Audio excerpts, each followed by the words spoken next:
এই ২ টা জায়গায় যদি তারা খরচ কমাইতে পারে তা আমি বিশ্বাস করি যে হচ্ছে তাদের খামারে লস হওয়ার চান্স থাকবে না। কেবল না।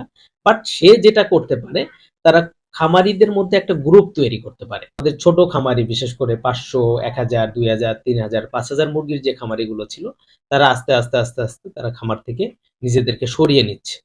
তো খামারি তো সরিয়ে নিবে এর কারণ আছে। কারণ হলো যে সে নিশ্চয়ই খামারে ক্ষতিগ্রস্ত হচ্ছে যার কারণে সে খামারে আর কন্টিনিউ করতে চাচ্ছে না।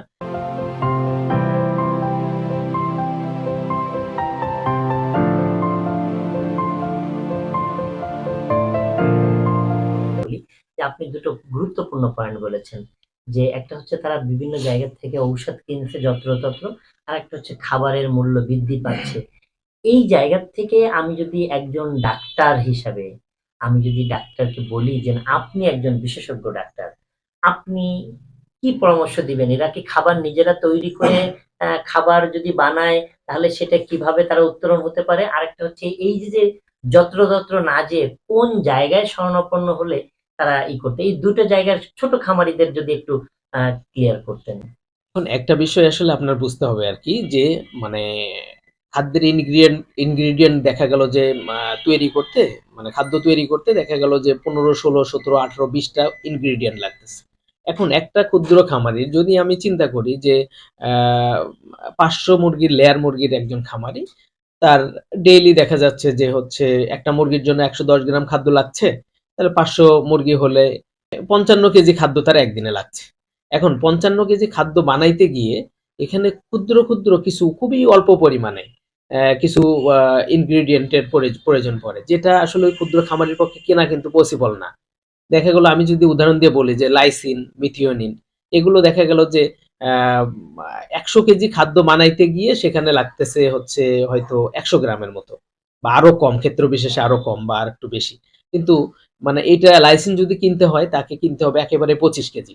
সেক্ষেত্রে আসলে ক্ষুদ্র খামারি আসলে খাবার বানায়া খাওয়ানো এটা আসলে পসিবল না।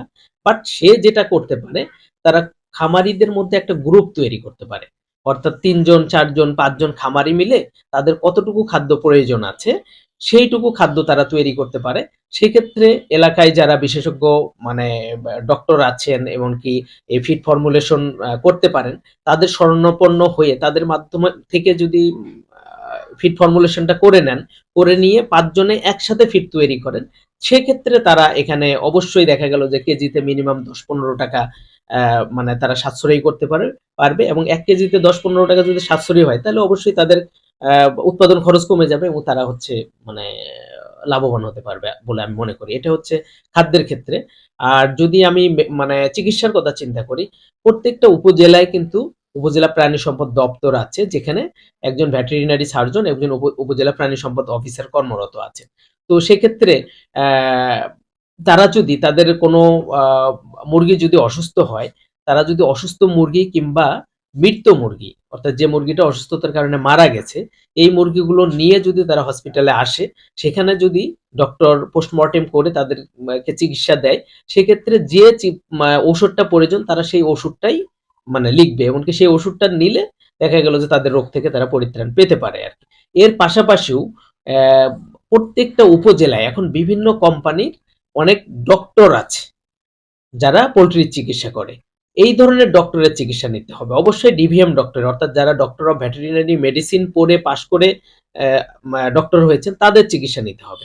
তাহলে দেখা যাবে তাদের মেডিসিন খরচ কমবে।